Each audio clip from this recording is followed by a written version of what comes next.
اعوذ باللہ من الشیطان الرجیم بسم اللہ الرحمن الرحیم رب اشرح لی صدری ویسر لی امری واحلل عقدۃ من لسانی یفقہوا قولی رب زدنا علما اللہم فقہنا فی الدین اللہم بلغنا رمضان آمین یا رب العالمین۔ السلام علیکم ورحمۃ اللہ وبرکاتہ۔ الحمدللہ ہم اپنے دورہ قرآن میں 20ویں پارے تک پہنچ چکے ہیں اور 20ویں پارے کی آج سورہ نمل سے ہم اپنے مزید آگے لیکچر کا آغاز کرتے ہیں۔ سورہ نمل ایک مکی سورہ ہے اور اس کی 93 آیات ہیں۔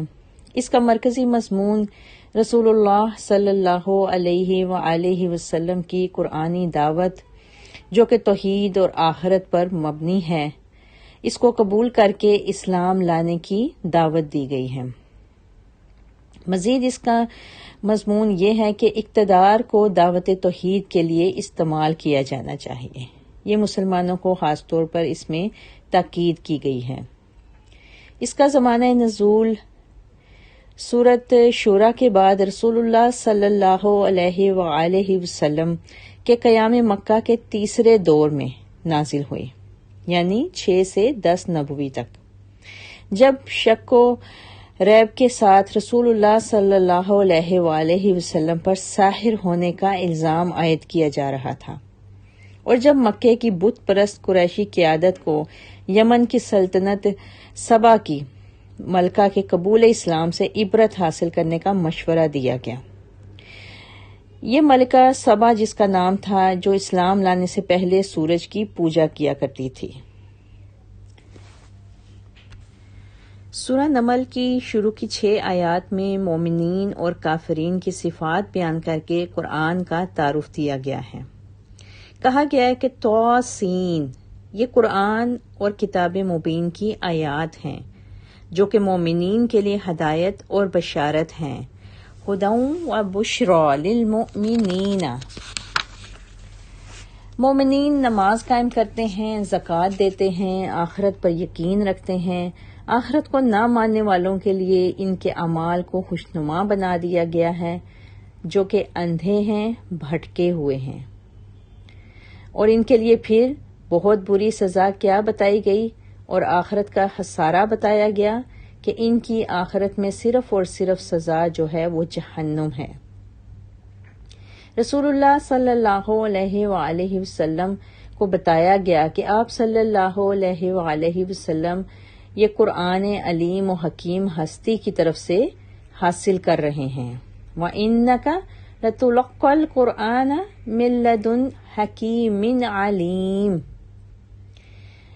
اگلی آیات میں 7 to 14 میں دعوت توحید کی حاکمیت بتائی گئی ہے اور طاغوت کے انجام سے خبردار کیا گیا ہے۔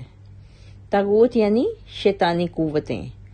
حضرت موسیٰ علیہ السلام نے اپنے گھر والوں سے کہا، آیت 8 میں حضرت موسیٰ کا قصہ شروع ہو رہا ہے۔ یہاں پہ بتایا گیا کہ انہوں نے اپنے گھر والوں سے کہا، مجھے آگ نظر آئی ہے، کوئی خبر یا آگ لاتا ہوں تاکہ تم لوگ گرمی حاصل کر سکو۔ جب وہ وہاں اپنی مطلوبہ جگہ پر پہنچے تو آواز آئی، مبارک ہے وہ شخص جو اس آگ میں ہے اور جو اس کے ارد گرد ہیں، میں اللہ ہوں زبردست اور دانا، لاٹھی پھینکو، وہ سانپ بن گئی۔ حضرت موسیٰ علیہ السلام بھاگے اور مڑ کر نہ بھی دیکھا۔ اللہ تعالیٰ نے فرمایا، لا تخف انی لا یخاف لدی المرسلون، ڈرو نہیں، میرے پاس پیغمبر نہیں گھبراتے، الا یہ کہ کسی نے قصور کیا ہو۔ جیب میں اپنا ہاتھ داخل کرو، چمکتا ہوا نکلے گا۔ اللہ تعالیٰ نے حضرت موسیٰ کو 9 نشانیاں عطا فرمائیں۔ فرعون اور اس کی فاسق قوم کی طرف ان 9 نشانیوں کے ساتھ جانے کا حکم دیا گیا۔ آیت 14 میں کہا گیا کہ آل فرعون نے کھلی کھلی نشانیوں کو جادو قرار دیا، ظلم اور غرور سے انکار کر دیا، حالانکہ ان کے دل اس سے قائل ہو چکے تھے۔ یہ ایک مفسد قوم تھی، وہ بہت برے انجام سے بلاخر دوچار ہوئی۔ فانظر کیف کان عاقبۃ المفسدین۔ اگلی آیات میں آیت 15 سے 44 تک حضرت سلیمان علیہ السلام کی خلافت اور ان کی حکومت اور ان کے جذبہ تبلیغ اسلام پر روشنی ڈالی گئی۔ اللہ تعالیٰ نے حضرت داؤد علیہ السلام اور حضرت سلیمان علیہ السلام کو علم دیا، دونوں نے اس فضیلت پر شکر ادا کیا۔ حضرت داؤد علیہ السلام کے وارث حضرت سلیمان علیہ السلام ہوئے، انہیں پرندوں کی بولیاں سکھائی گئیں، ہر طرح کی چیزیں عطا کی گئیں۔ حضرت سلیمان علیہ السلام کے لیے جن، انسان اور پرندوں کے لشکر جمع کیے گئے اور وہ ضبط میں رکھے جاتے تھے، یعنی وہ ان پہ کنٹرول رکھتے تھے، اور یہ سب کچھ بِإِذْنِ اللہ یعنی اللہ کے حکم سے تھا۔ ایک دن حضرت سلیمان علیہ السلام کہیں جا رہے تھے، چونٹی کے بل پر پہنچے تو چونٹی نے باقی چونٹیوں سے کہا، بل میں گھس جاؤ، کہیں سلیمان علیہ السلام کے لشکر تمہیں کچل نہ دیں۔ حضرت سلیمان علیہ السلام مسکرائے اور کہا، اے اللہ مجھے قابو میں رکھ تاکہ تیرے احسان کا شکر ادا کرتا رہوں جو مجھ پر اور میرے والدین پر ہوا، ایسا عمل کروں جو تجھے منظور ہو، اور دعا فرمائی کہ اپنے رحمت سے مجھے صالحین میں شامل فرما۔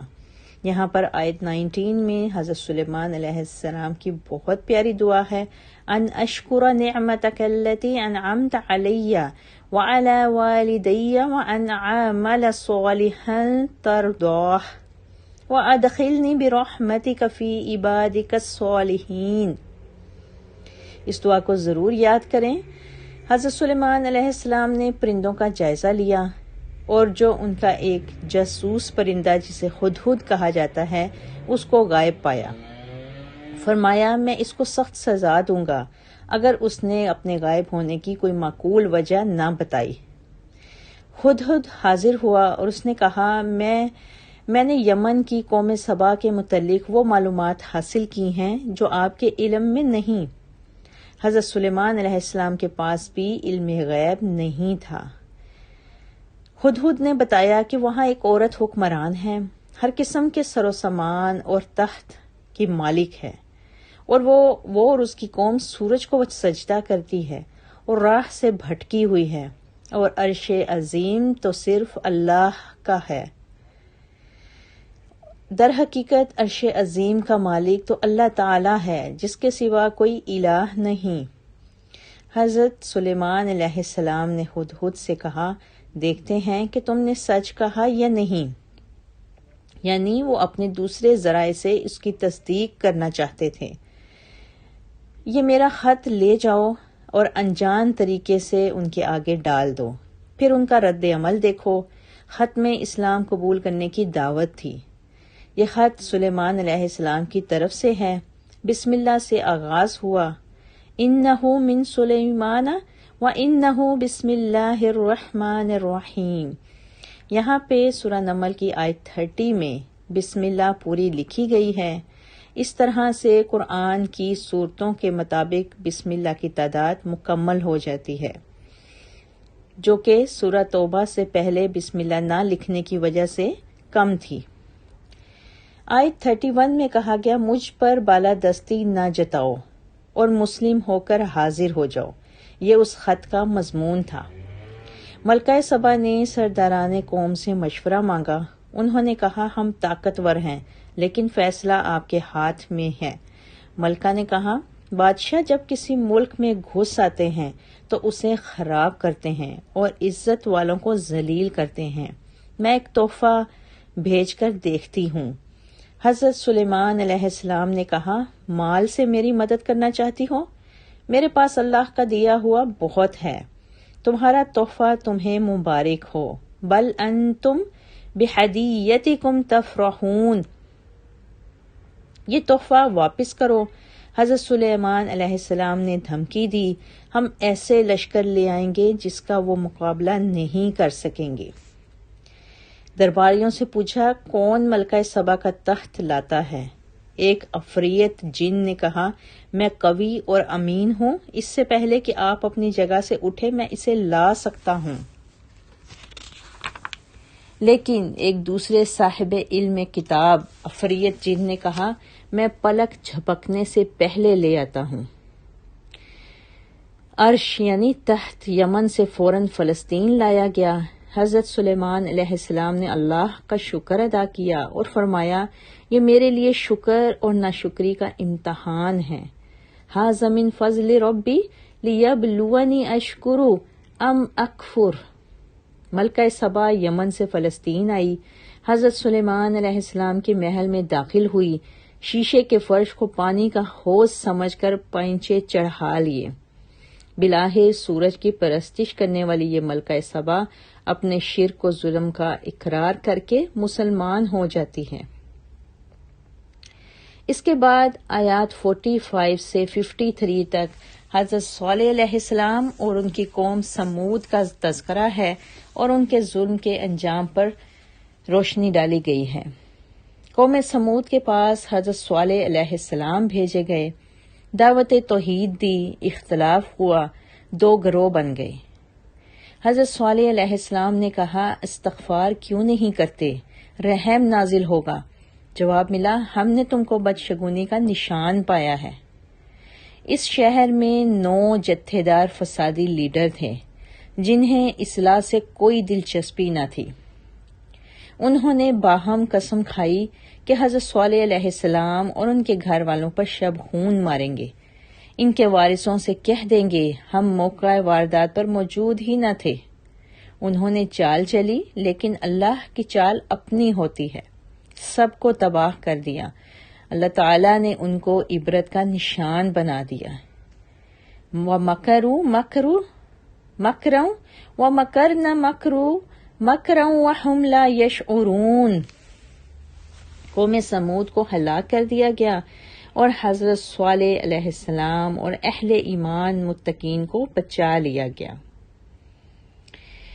آیات 54 سے 58 تک پھر حضرت لوط علیہ السلام کی قوم کی بدعمالیوں اور ان کی ہلاکت کا ذکر ہے۔ حضرت لوط علیہ السلام نے اپنی قوم کو فحاشی اور بدکاری سے روکا، عورتوں کی بجائے مردوں سے شہوت رانی پر گرفت کی، لیکن قوم لوط نے حضرت لوط علیہ السلام اور ان پر ایمان لانے والے مسلمانوں کو جلا وطنی کا حکم دیا۔ حضرت لوط علیہ السلام اور ان کے گھر والوں کو بستی سے نکال دو، یہ بڑے پاک باز بنتے ہیں۔ اخرجوا آل لوط من قریتکم۔ اور حضرت لوط علیہ السلام پر انہوں نے پاک بازی کے تانے دیے۔ اللہ نے حضرت لوط علیہ السلام اور ان کے گھر والوں کو بچا لیا۔ بدکاروں پر مٹی کے پتھروں کی بارش کی گئی۔ آیت 59 میں انبیاء کی خدمات توحید کی تعریف کر کے اللہ تعالیٰ نے انہیں خراج تحسین پیش کیا ہے۔ قُلِ الْحَمْدُ لِلَّهِ وَسَلَامٌ عَلَىٰ عِبَادِهِ الَّذِينَ اصْطَفَىٰ اللَّهُ خَيْرٌ عَمَّا يُشْرِكُونَ۔ ان میں پہلے توحید حمد کا ذکر ہے، پھر اوپر ذکر کردہ حضرت موسیٰ علیہ السلام، حضرت داؤد علیہ السلام، حضرت صالح علیہ السلام اور حضرت لوط علیہ السلام جیسے منتخب بندوں کو خراج تحسین پیش کیا۔ آخر میں مشرکوں کے ضمیر کو بیدار کرنے کے لیے اللہ تعالیٰ نے ایک سوال کیا، کیا اللہ بہتر ہے یا نام نہاد معبود اور شریک؟ یہی مضمون سورہ صافات کی آخری آیات میں بھی بیان ہوا ہے۔ آیت 60 سے لے کے 69 تک دوبارہ سے اللہ تعالیٰ نے توحید الوہیت و حاکمیت کے دلائل دیے ہیں،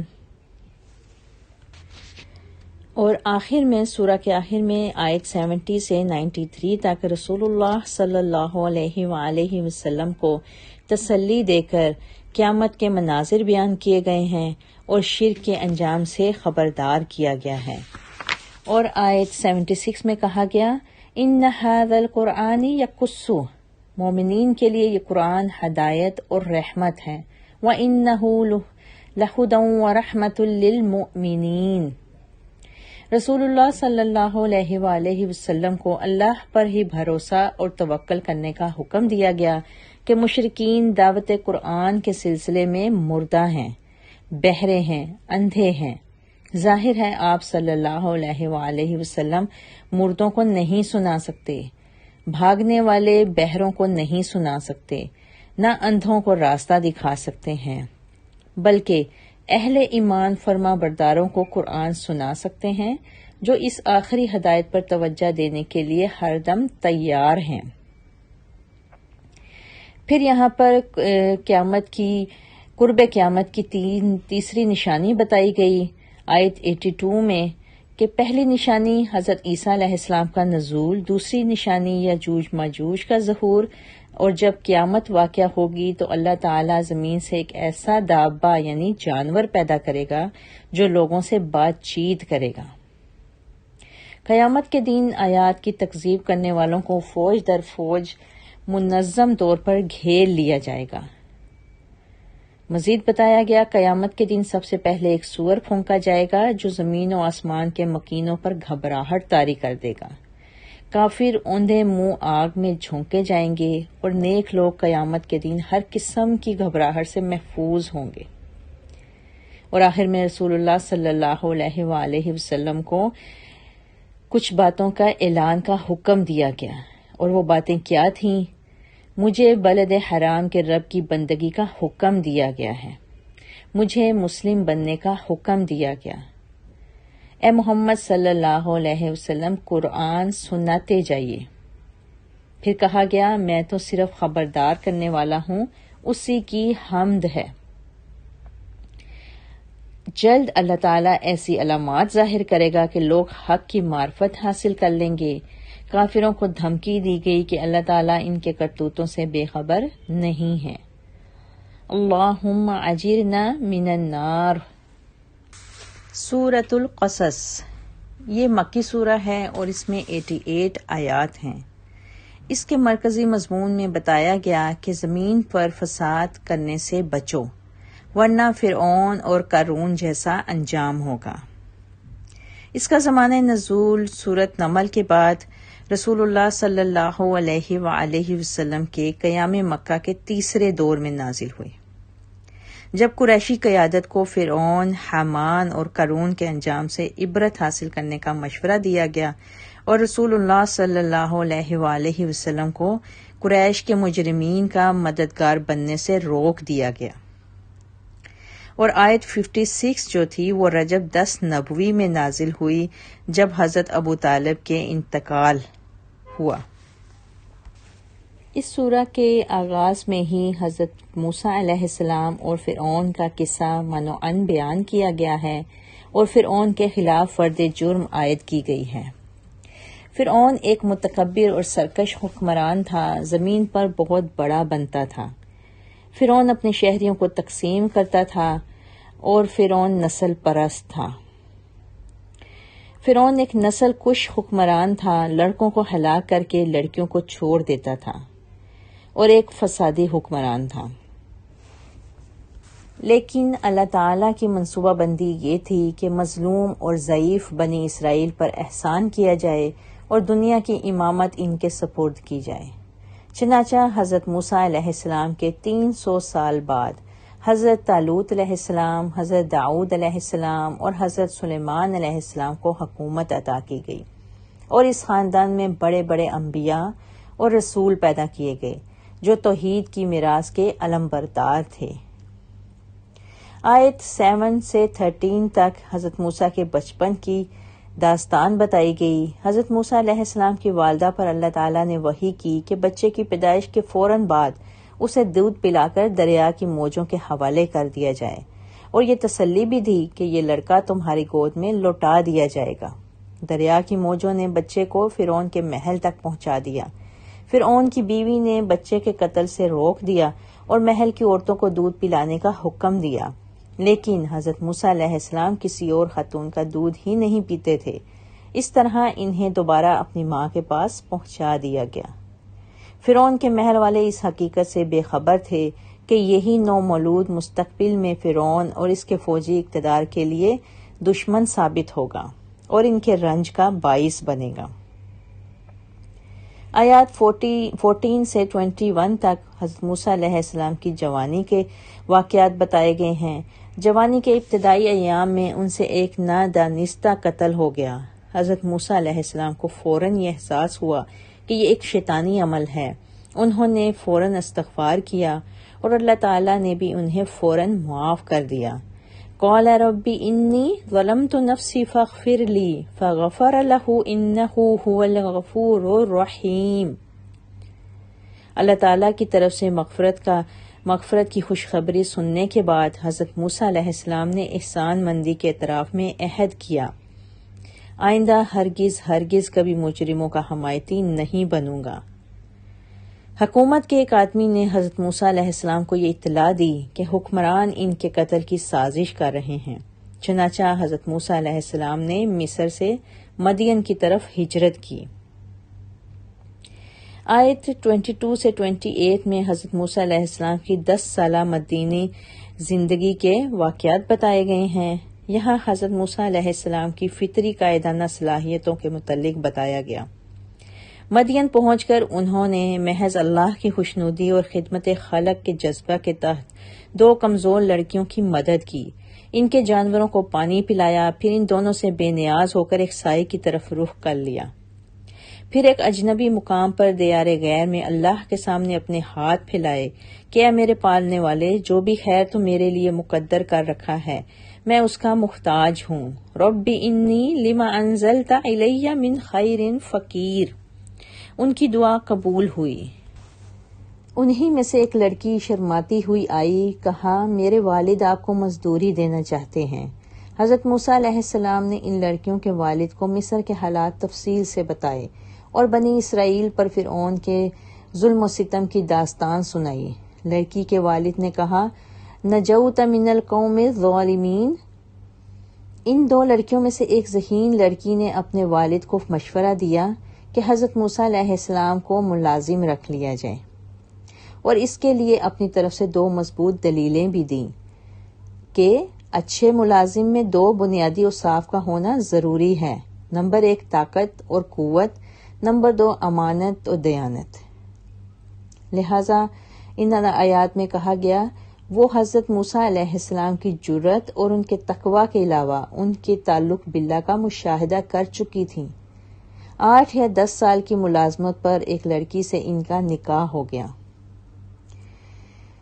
اس سے آگے 29 سے 42 تک حضرت موسیٰ علیہ السلام کی منصب نبوت پر سرفرازی اور اس کے بعد ان کی فرعون سے معرکہ آرائی اور فرعون اور اس کے فوجوں کا انجام بتایا گیا ہے۔ ملازمت کے معاہدے کی تکمیل کے بعد حضرت موسیٰ علیہ السلام کو نبوت سے سرفراز کیا گیا۔ اللہ تعالیٰ نے خود ان سے خطاب کیا اور فرمایا اے موسیٰ میں اللہ ہوں، تمام جہانوں کا رب ہوں، یا موسیٰ انی انا اللہ رب العالمین۔ حضرت موسیٰ کو اس وقت 2 معجزات سے نوازا، لاٹھی سانپ بن جاتی تھی اور ہاتھ جیب سے نکلتے ہی چمکنے لگتا تھا۔ اللہ تعالیٰ نے حضرت موسیٰ علیہ السلام کو حکم دیا کہ ان 2 معجزات کے ساتھ فرعون کے دربار میں جائیں اور انہیں اسلام کی دعوت دیں، یہ لوگ بڑے ہی بد کردار ہیں۔ حضرت موسیٰ علیہ السلام نے درخواست کی کہ حضرت ہارون علیہ السلام کو بھی معاون بنایا جائے، یہ درخواست قبول کی گئی۔ حضرت موسیٰ علیہ السلام نے اس خدشے کا اظہار کیا کہ فرعون ان کے نادانستہ قتل کا انتقام لے گا۔ اللہ تعالیٰ نے یہ یقین دہانی کروائی کہ ہم تم دونوں بھائیوں کو ایسی طاقت عطا کریں گے کہ فرعون اور اس کے کمانڈر تو دونوں پر ہاتھ نہیں ڈال سکیں گے۔ حضرت موسیٰ علیہ السلام نے فرعون کے دربار میں دعوت دی، اس نے انہیں جادوگر اور مفترا قرار دیا، تکبر سے کام لیا اور اپنے کامل اقتدار و اختیار کا دعویٰ کیا۔ فرعون اور اس کی فوجوں نے آخرت کا انکار کر کے تکبر کا جو مظاہرہ کیا اور حضرت موسیٰ علیہ السلام کو مسترد کر دیا، تو اللہ تعالیٰ نے فرعون کو بھی پکڑ لیا اور اس کی ظالم فوجوں کو بھی دریا کی موجوں کے حوالے کر کے ہلاک کر دیا۔ یہ دوزخ کی آگ کی طرف بلائے جانے والے لیڈر اور امام تھے۔ ان پر دنیاوی لعنت بھی ہوئی اور اخروی عذاب بھی نازل ہوا۔ آیات 43 سے 60 تک رسول اللہ صلی اللہ علیہ وآلہ وسلم سے مخاطب کیا گیا اور قریش کو وارننگ دے دی گئی۔ ان کے رویے بھی فرعونی ہیں اور انہیں بھی شاید اسی انجام سے دوچار ہونا پڑے۔ قریش مکہ نے رسول اللہ صلی اللہ علیہ وسلم کو جادوگر کہا تھا، بالکل اسی طرح جس طرح حضرت موسیٰ علیہ السلام اور حضرت ہارون علیہ السلام کو جادوگر کہا گیا تھا۔ قریش کے سرداروں کو چیلنج کیا گیا کہ ان سے صاف کہہ دیا جائے قرآن سے بہتر کتاب لا کر دکھاؤ، اور ایسا ممکن نہیں تھا۔ میں خود اس کتاب کی پیروی کروں گا، ورنہ اس کا مطلب یہ ہوگا کہ تم لوگ خواہشات نفس کے پیرو ہو۔ اللہ تعالیٰ نے حجت تمام کر دی اور امید ہے کہ یہ لوگ نصیحت قبول کریں گے۔ وَلَقَدْ وَصَّلْنَا لَهُمُ الْقَوْلَ لَعَلَّهُمْ يَتَذَكَّرُونَ۔ قریش مکہ کو غیرت دلائی گئی کہ تم سے تو بعض اہل کتاب یعنی عیسائی بادشاہ اور نجاشی وغیرہ وہ زیادہ بہتر ہیں، وہ ایمان لا چکے ہیں، ان کی ثابت قدمی کی وجہ سے انہیں دوہرا اجر دیا جائے گا۔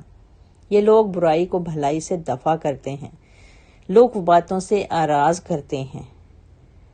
آیت 55 میں کہا گیا وَإِذَا سَمِعُوا اللَّغْوَ أَعْرَضُوا عَنْهُ سلام علیکم لا نبتغی الجاہلین۔ جاہلوں کو سلام کہتے ہیں، ان سے الجھتے نہیں۔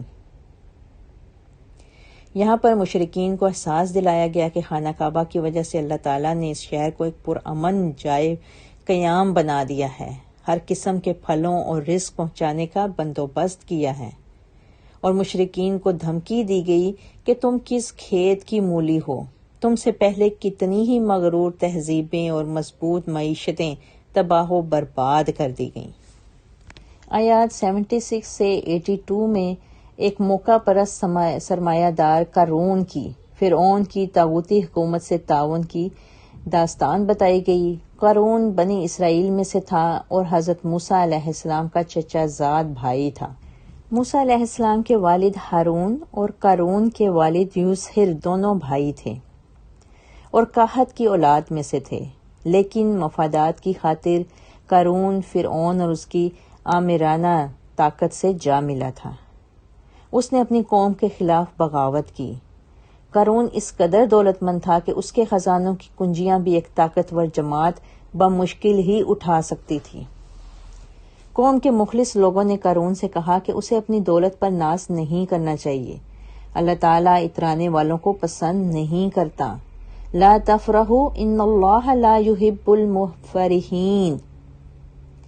اسے مشورہ دیا گیا کہ غریبوں پر خرچ کرتے ہوئے اللہ کی دی گئی دولت سے آخرت کا گھر یعنی جنت تعمیر کر لے، البتہ دنیا کا حصہ فراموش نہ کر، احسان کر، جس طرح اللہ نے تجھ پر اتنی دولت دے کر احسان کیا ہے۔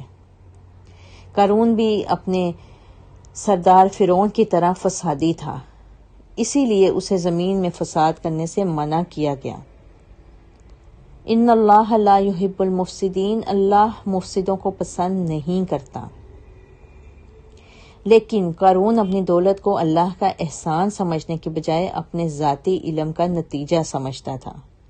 ایک روز قارون ٹھاٹ پاٹ سے نکلا تو دنیا پرستوں نے اس کی دولت اور اس کی شان و شوکت کو دیکھ کر کہا کہ کاش ہمیں بھی اس طرح نوازا جاتا، قارون تو بہت ہی خوش قسمت آدمی ہے۔ لیکن اہل علم دھوکہ نہیں کھاتے، انہوں نے کہا کہ دنیا کی دولت سے اللہ کا اجر و ثواب زیادہ بہتر ہے۔ بلاخر قارون اپنے گھر کے ساتھ زمین میں دھنسا دیا گیا۔ فرعون کی سیاسی اور فوجی دوستی اس کے کسی کام نہ آئی۔ اللہ کی قوت کے سامنے فرعونوں اور من دون اللہ کی قوت کی بھلا کیا حیثیت ہے؟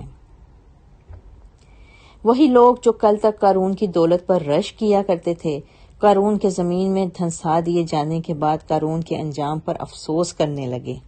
یہ کچے اور خام قسم کے لوگ تھے جو اپنا موقف فوراً بدل لیتے تھے۔ اقرار کیا کہ اللہ تعالیٰ جسے چاہتا ہے دولت سے نواز دیتا ہے اور جسے چاہتا ہے محروم کر دیتا ہے۔ مزید انہوں نے اقرار کیا کہ کافر کامیاب نہیں ہو سکتے، اللہ تعالیٰ نے ہم پر احسان کیا ہے، ورنہ ہم بھی قارون کے ساتھ زمین میں دھنسا دیے جاتے۔ اور سورہ کے آخر میں بتایا گیا کہ اللہ تعالیٰ ہی حاکم حقیقی ہے، کسی فرعون کو زمین پر اللہ تعالیٰ کے قانون سے بے نیاز ہو کر حکومت کرنے کا حق نہیں ہے۔ اللہ تعالیٰ آخرت برپا کرے گا، نیک لوگوں کو جزا اور فرعونوں کو سزا سے دوچار کرے گا۔ یہی توحید قدرت اور توحید اختیار ہے۔